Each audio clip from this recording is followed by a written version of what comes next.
the biggest challenge that I seem to have is, time and money, right? As long as you have ample time and ample money, there's usually not a big problem. Things get a little tense when you either run out of time or run out of money, and they get real tense if you run out of both of them Yeah. together.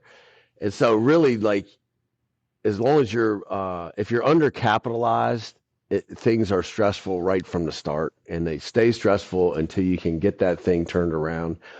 And the value add time of that segment of time in the process takes a lot of money, it takes a lot of time, and you don't get a whole lot of return on your money until you finish that phase.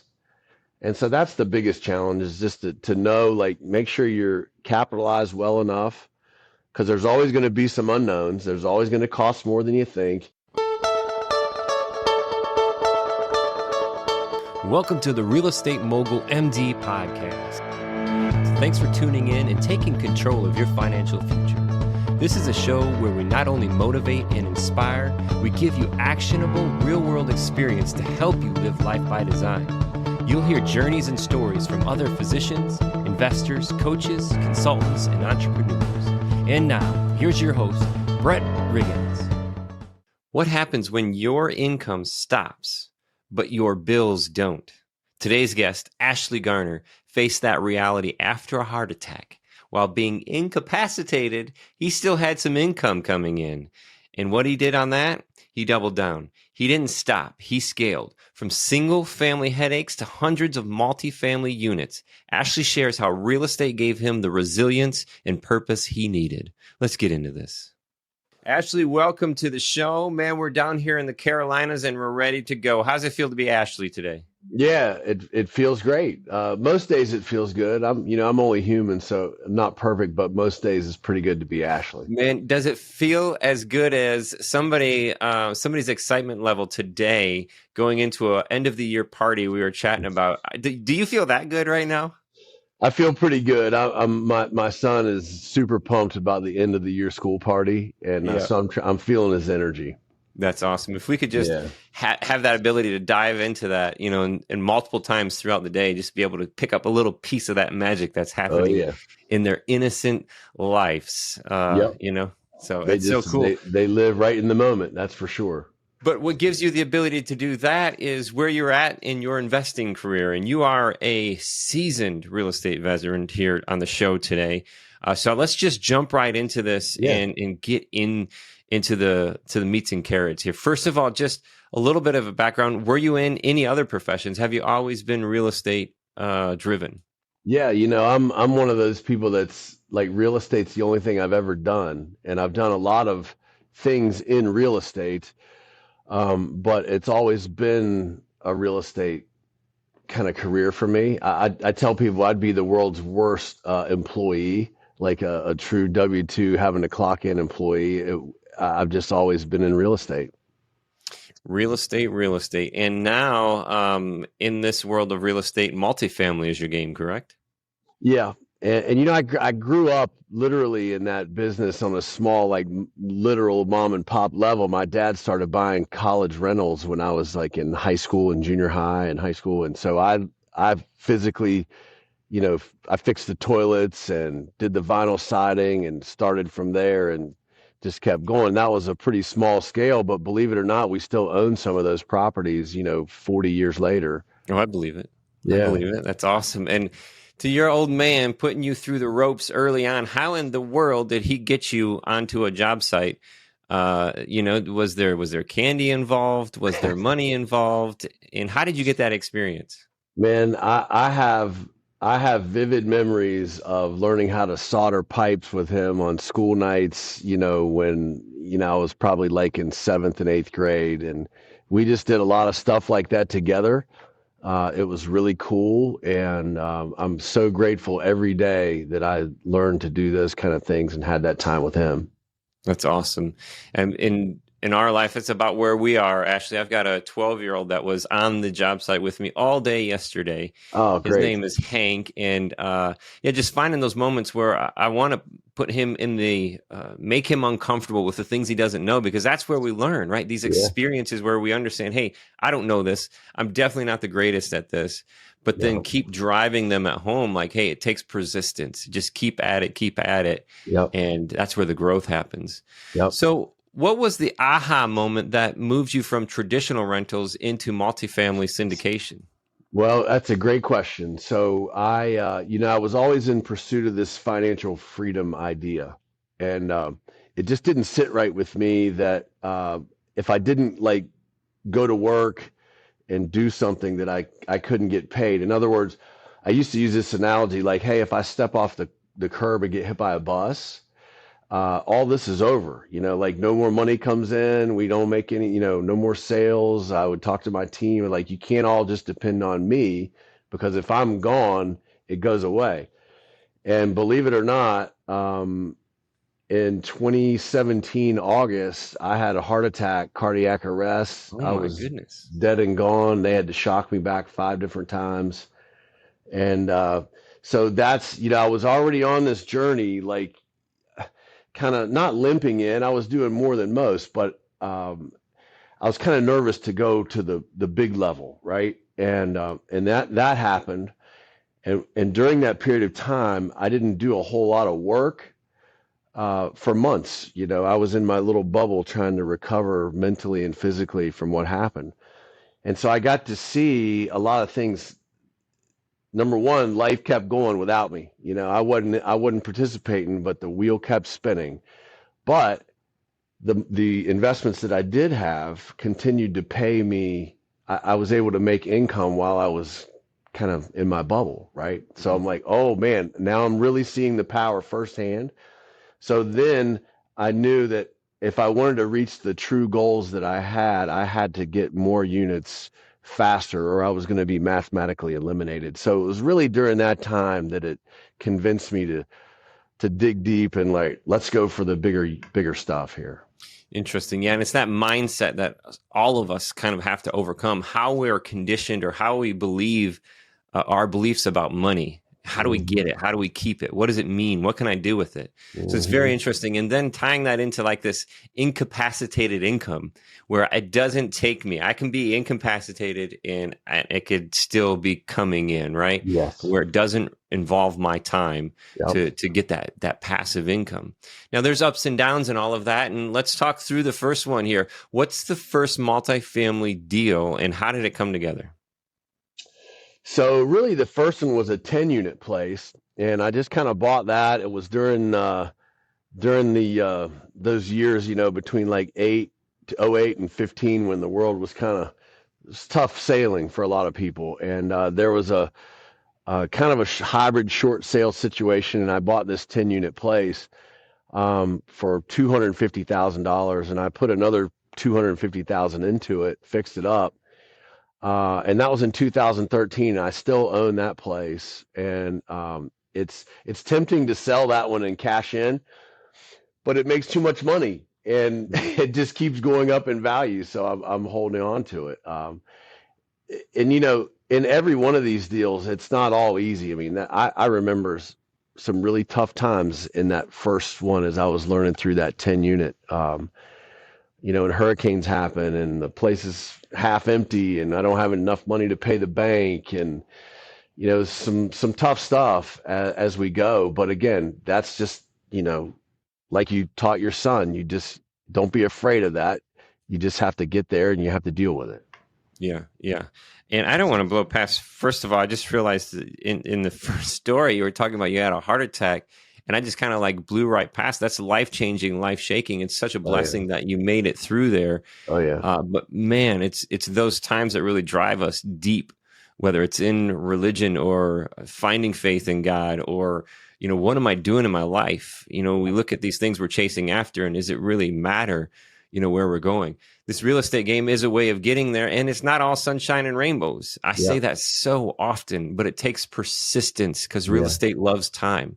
Yeah. If we have these systems, these processes, these assets that continue to work Then we get the joy of, man, I just got goosebumps thinking about it, really juggling return on equity. And what does that really mean? Return on equity. And how is this appreciation outrunning the rental income? And when do I refinance it, or when is it time to sell and do 1031? Those are the fun things, but those take time. Oh, yeah. And if you have the pieces right along the way and the persistence, the right people around you, those are the games that you get to play. But we have to make it through these rough times as well. Mm-hmm. Walk us through a real world value add deal. When you said maybe that one, maybe a different one, you put $250,000 into this, you bought it for $250,000. What was that the plan? What does it look like when you talk about value add? Yeah, that one in particular. And again, I kind of grew up in that value add business, right? I remember like cleaning out these houses in high school that had been not lived in for 10 years. And, we fixed them up and made them into 3 apartments. So I was kind of used to that mindset.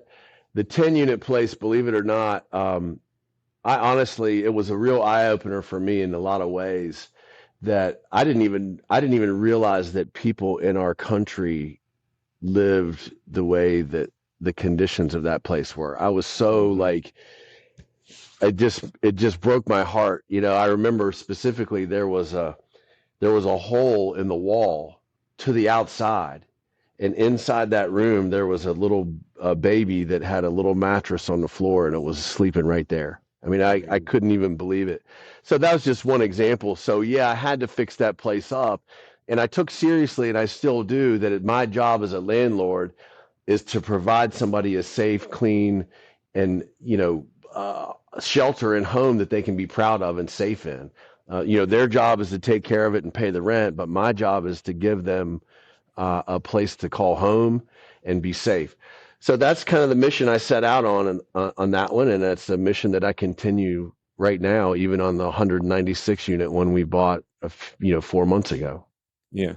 In the direct to seller world, especially in the residential piece, where I've been in some challenging situations, because most of the time when we have the biggest opportunity for value add, there's one of two, or sometimes both of these two.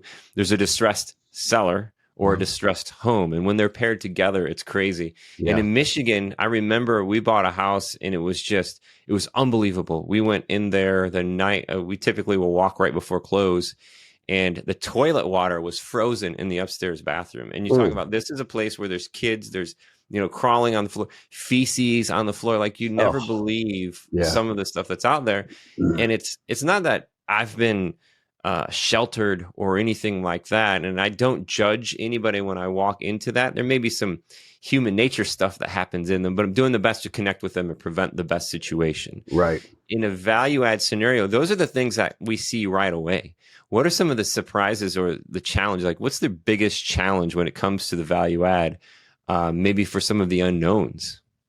Oh, geez. Well, I don't know. The biggest challenge that I seem to have is, time and money, right? As long as you have ample time and ample money, there's usually not a big problem. Things get a little tense when you either run out of time or run out of money, and they get real tense if you run out of both of them together. And so really, like, as long as if you're undercapitalized, things are stressful right from the start, and they stay stressful until you can get that thing turned around. And the value add time of that segment of time in the process takes a lot of money, it takes a lot of time, and you don't get a whole lot of return on your money until you finish that phase. And so that's the biggest challenge, is just to know, like, make sure you're capitalized well enough, because there's always going to be some unknowns. There's always going to cost more than you think. And then just keep your head down and keep grinding until you get to the other side of that phase. Keep your head down and keep grinding. The hard part of that, Ashley, is we got to have our nose up and enjoy the process too. And it's like, you're telling me to do this, but I got to do this at the same time. It's challenging. It is. Nice, neat, clean, and mechanically sound is what we're shooting for. So when we're looking at value add side, nice, neat, clean, and mechanically sound. Yes, time and money, right? Mm-hmm. That's the awesome thing. And when our acquisition process allows ample of both of those, it means we have good systems, good processes, good SOPs, good checklists. So when I'm looking at stabilizing a unit, the fun thing that I'm learning in this multifamily world is some big ticket item stuff. Hmm. So when or how does the checklist look like when I'm, I've got 20, 30 units here and I've got to run through these big things. So big things to me, furnace and AC, those units, Right. flooring, electrical panel. Those are all like inside the unit kind of thing. And then we're looking at the roof of the structure, a big one, parking lot, Hmm. right? The parking lot's a huge thing too. Yep. How does that work in the value add world? Is there an age where I've got to replace? Because even in 20, 30 units, these units may range from this thing is old as dirt. It was there when the building was made, or Hmm. it's 10 years old, right? When are these lines where, hey, I've got to replace this now versus doing something later? Right. Oh man, I don't know. I'm kind of the opinion that if it ain't broke, don't fix it. However, you have to have the money set aside and available so when it does break. So a lot of times, HVAC is a great example. Sometimes those things will last 20, 25 years, and Hmm. sometimes they won't. And I have a hard time taking one out and replacing it if it's working okay, even if it's 20 years old. But I know that statistically I'm on the edge. I got to have, 10, 15 grand available because this thing's could go anytime. Yep. So I'm more about letting them play out, but having the money available to act when I need to. I mean, isn't it fun how they always learn how to fail at the right time? Like it could be Oh yeah. paired, like there could be 3 or 4 other ones, and they communicate somehow and say, okay, this is the time. Yeah. Not only are we doing this together, it's going to be this time of the year where everybody else is doing it together Yeah. too. So it makes it a challenge. Then Yeah. it brings in the idea of the tenant life, like the Hmm. frustrations for the tenant Yeah. and challenges with that. And man, that makes me think of sewer leads. Like, Hmm. we'll run a sewer scope on most of the stuff. Some of the stuff we don't. Right. And, those could be huge, huge challenges for the Yeah. tenant and creates even more opportunity costs for you on the management side as well, too. Sure. So watching those capex, even when you have the money and the time to do it, it's like sometimes they fail and it creates so much challenge along the way. And it's just hard knowing that juggling point. Hmm. But Um, that's an easy that makes me think too that we that's kind of our job, and if it was easy, you wouldn't be able to make a good living doing it, and it also allows our limited partner investors, because of the way we operate, they get to benefit from owning the real estate, but they don't have to get that call about the busted sewer or the mhm. HVAC going out. We handle that, and the property manager handles that, and our LP investors, they're insulated, but they still get to go along for the ride and benefit in other ways. Yeah. So being an operator, a general partner, myself, it's like, and then coming up through the residential world, similar to you, it's like, Hmm. those are the things that pop into my mind as we're rolling through this. But you mentioned LP, limited partner. So we're talking about true passive investing, where Hmm. the vetting the jockey is where you put your time in. Right. Maybe you're the type of investor who wants to analyze numbers in the quarterly reports or something like that. But what do passive investors often misunderstand about syndications? Hmm. Man, I think that what do they misunderstand?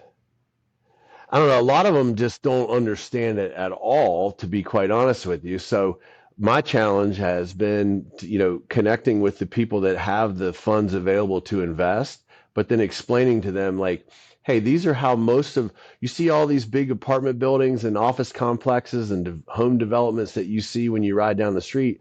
Almost all of those are done with this type of structure, and where someone like you has the money and you invest in the deal, and the general partner or the operator does everything else. And then when they realize they get to benefit from things like the depreciation and the appreciation and all these other benefits, they get pretty excited about it. And you're definitely right about betting on the jockey. I have investors that are analytical in nature, and they do review the statements, the numbers. However, most of them are it's about the relationship. They know me, they like me, they trust me, and they know I've been doing this for a long time, and they even say, "Look, Ash, thanks for all these numbers, but I'm just doing this because of you. If you weren't involved, I wouldn't be doing it." Of course, that's a lot of pressure for me, but that's the business. It's the relationship is the key to everything. Yep. Know, like, and trust. That's a huge piece. And I hear that a lot. I say it a lot. And I know a lot of our listeners out there actually are analytical. Being physicians, that's their job to Yep. mitigate risk. So it's actually interesting that you say that. What should every investor ask a sponsor before wiring funds? Oh yeah. Well, I mean, I assume if you've gotten to that point of your, hey, I'm ready to wire the funds, then you've got that level of confidence in the deal and in the sponsor. So I think we're going to assume that. So you're ready to wire the funds. I think you need to know, all right, when obviously am I going to get my money back? What's my expectation of distributions? Is this a cash flow deal or is this only an appreciation deal? And again, if you've gotten to the point of wiring money, I'm assuming that you know all that. A simple thing is just you've got to call and verify those wiring instructions. I know that sounds Mhm. mundane, but you'd hate to wire the money and it end up somewhere where you'll never see it again, and Yep. that happens a lot. Yep. And one thing that I think stood out to us first time on a syndication, like getting all the way through the process, is understanding that we would have to file for an extension in our taxes in order for the the tax paperwork to come through. That's very typical too, right? Yeah, I think that's very typical. As much as I like personally, I like to file things on time. However, just timing wise, in a syndication, there's so much paperwork on our end with our CPAs and accountants that a lot of times extensions need to happen. So yeah, you need to be prepared to, file that extension if you need to. We do our best to get those K-1s out so you don't, but a lot of times I think you need to. Awesome. And yeah, and K1's kind of like just the document that comes from the entity or the business saying, hey, we're dispersing you this much money, or you've given us this much Right. money, kind of thing. Just a general piece, right? True. And that's also where this depreciation piece comes in. So, especially early on, as you know, in the ownership, if you do the cost segregation study or if you utilize bonus depreciation, those kind of things, it's quite likely that the first year, two, maybe even three, who knows, just depends on the numbers. You might be getting back a negative number on that K-1 tax document that shows a loss on your taxable income. Hopefully, paired with the fact that you've been receiving distribution cash checks. So Oh, wow. the idea is that you get paid cash, but you're showing a taxable loss, which reduces your tax liability. That's like the holy grail of all this. Yeah, yeah. And for the listeners, there Ashley was giving us the air quotes on the loss, meaning that Yeah. it wasn't additional capital contribution made. It was just a depreciation outrunning the disbursement. Right, right. Yeah, just for tax purposes. Yep, yep. Oh, paperwork. Yeah, yeah. In this high interest rate environment, how are you approaching acquisitions differently? Wow, it's tough. I mean, that's been the tough part lately is finding a deal that will pencil, as they say. We run hundreds of spreadsheets to find the deal that will work.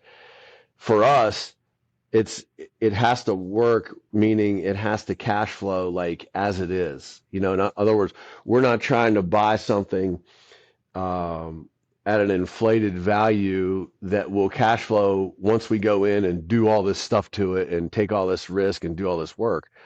That doesn't make any sense. That's the gravy we should hope to get after doing all of our work and taking our risk. Mhm. So we usually, not usually, we won't move forward on a deal unless we know that we can cash flow at today's performance. Um, the financing is tough, and even sometimes you might be able to get a more attractive deal from the bank, but then the loan to value goes down. So we might need to raise more money from limited partner investors in that situation, so we keep our loan to value lower, uh, things like that. But financing always is, and it always will be the key right now. It's been a challenge for the past little while, and we'll see what happens later this year. I wish I had a crystal ball. Maybe you don't, though. The things that would come along with that, Ashley. Well, Maybe true. Yeah, we don't want that thing. very true. But yeah, we can lean on experience, and again, our association of people around us. We have the right people at the table. That experience piece is huge. Hmm. Being able to hit those projections and then understand the complexities of, you mentioned LTV, loan to value. These things get crazy when we're talking about value add. And on the smaller ones, maybe we can squeeze in some interest only and then refi on that Yeah. backside. Yep. But yeah, the fact that something is stabilized enough to cash flow as is huge, because that mitigates that risk. It's stable. The risk is mitigated.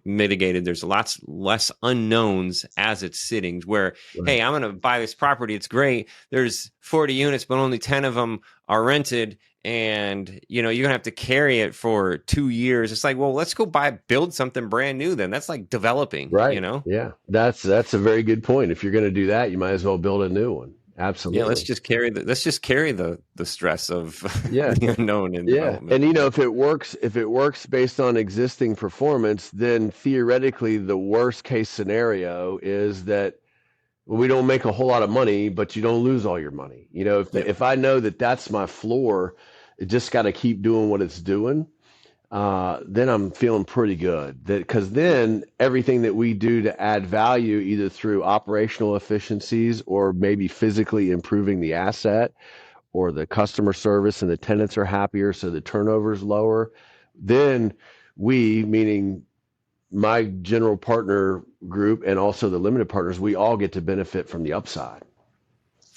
And those are the deals too that take advantage of the time piece. Time is huge. As long as that insurance and tax piece doesn't become the biggest unknown there, that's where time can carry through. Right. Because if it's cash flow and it's holding, that appreciation thing in the right market makes sense. So what is the right market? What is a boring secondary market? Because I love boring these days. Slow, boring. What does that mean to you? Yeah, it kind of means, I'll say smaller. And I guess if you're a big hedge fund, you wouldn't even look at the towns that I'm looking in, right? So what's population wise? Tell us some numbers. So I graduated high school. I had 75 people in my school. Okay. There was probably 2,000, 2,500 people in that town. Right. Where is your cut points for your population? I don't know that I don't know that I've ever really said, hey, we only invest in 100,000 or more population areas. Honestly, North Carolina is my target market. I know the state very well. I live here, and really all of the numbers that we track, like inbound population, job growth, crime, those kind of things, all check the boxes for most areas of North Carolina.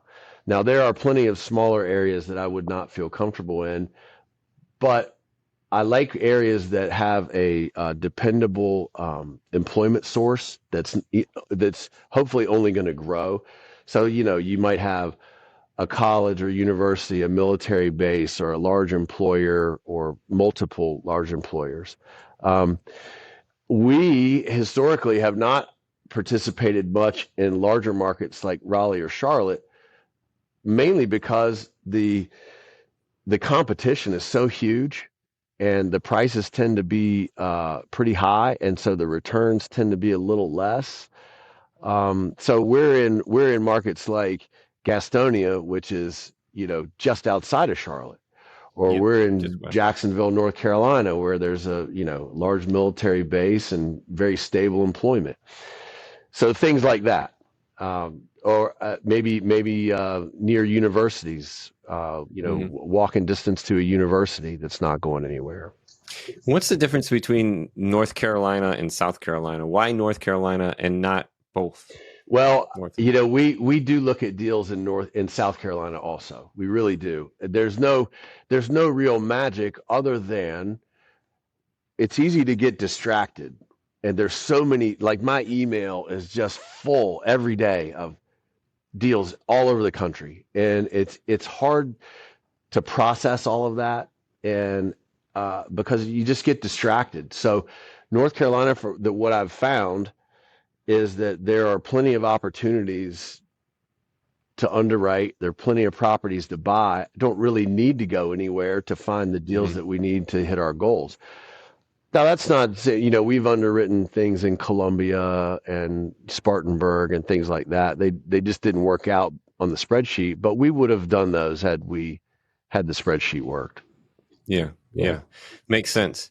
What's the biggest rookie mistakes that new passive investors make? New passive investors. Yeah, I really think that, if you just have to know who you're getting involved with, because, once you send that 50, 100, 250, $500,000 in cash, it's gone. And, your hope of getting it back with your return is all dependent on the general partner sponsor. And you really need to have a level of confidence in that person, group of people, their track record, are they trustworthy, things like that. That's really the main thing. And if you had to start all over today, you had $50,000, how would you deploy it?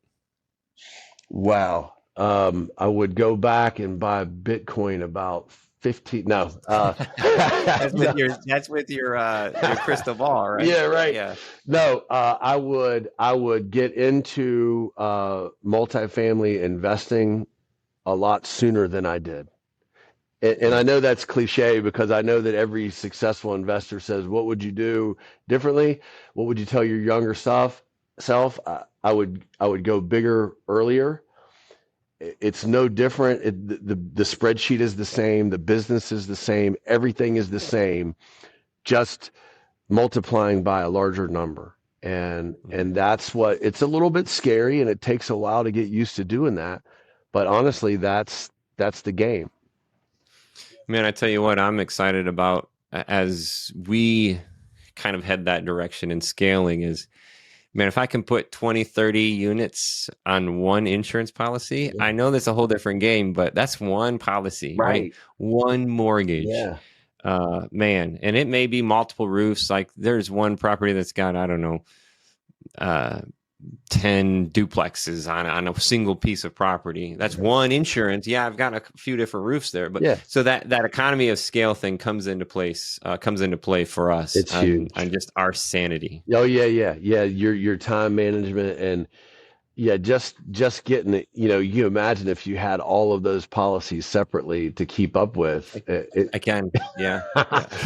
It's a challenge. You're right. You're definitely right. We've got 200 units and it's one policy, 30 buildings. It's just one bill to pay. Now it's a large bill, but it's still just one bill. Yeah. So where can the listeners find out more about you, potentially even invest alongside of you if you're raising any capital now or if the next deal's on the table? Where can they find you? Yeah. So I think the easiest place is our website. It's abgmultifamily.com. And on there, you can link to our deals that we've closed. You can sign up and become an investor on our distribution list so you can find out all of these things.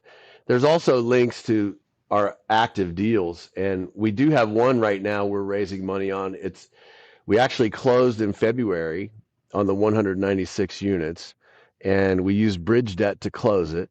We're in the process now of getting a HUD 223F loan, which is fabulous because it's a 35-year fixed interest rate and a 35-year amortization. What? Yeah, it's amazing. The trick to that one is it takes a long time to process the loan, like 7-8 months. So it's tough to use for acquisitions, thus the bridge financing. But then during our due diligence period of closing this loan, we're still continuing. We're looking to raise another $4 million. The good part about this one is that we already own the property. We've already put in the savings into place for the insurance and the payroll, and we're already improving it. So I think the risk is even less than investing in one that's you haven't purchased yet. Right. Yeah, I see that on your website, that ABG multifamily. Oh, Ashley B. Garner Yeah, multifamily there. yeah, What was the name of that loan again? That HUD loan? yeah. HUD 223F. And F. it's a government, right? So they've got all these acronyms and numbers and Yeah. initials, but that just happens to be the one that Is that there we any use. volume limits on that, up or down? You probably don't know all the My stipulations, guess so what is is that there's a bottom. My guess is that it? I don't know what it is, but I'm sure it needs to be a certain dollar amount. Yeah. Yeah. So my experience, so my little experience so far is these agency loans, you hear them called the Fannie Mae, Yeah, Freddie Mac kind of agency loan, that bottom end at like I think 2 or 2.5 million or yeah. something. So this one maybe more. Those terms are crazy insane. Oh So yeah, congratulations on yeah, that. man. Thank you. Congratulations on this property. The experience so far, man, again, kudos to your parents for putting you through that, and then you accepting it and Yeah, taking it on, man. because it's awesome, man. And the change in path when Yeah, that experience happened yeah, for you and really made you lift your nose up, because we do put our nose to the grindstone, and that's what yeah, gives us the return, but we've got to enjoy what we're yeah, doing here. So thank you yeah. for sharing that with us, You Ashley. bet. And I love what you're doing here, and thanks for having me on. Awesome. I Yeah. appreciate it. Now go get to that Oh party. yeah, Celebrate with that I'm boy. on the way. All right, See you, man. buddy. Thank you. So Ashley's story is a powerful reminder that real estate isn't just about the return. It's about the freedom, the impact, the legacy you build. So cool to see that his father had passed it along to him, and hopefully he's celebrating his day today with his son as well too. And hopefully that legacy continues to build. And if you have any questions, please reach out to us, or you can find more about Ashley at abgmultifamily.com. Check out the deals. Very interesting. You can tell this is another one of those guests that just have genuine experience. So if you're thinking about multifamily, reach out to Ashley. And until next time, thank you for your time and thank you for your attention. This is the Real Estate Mogul MD. This episode is powered by Crescent Tech. If you are looking for a CRM built for real estate investors, discover Streamline REI by Crescent Tech. Simplify, automate, close faster.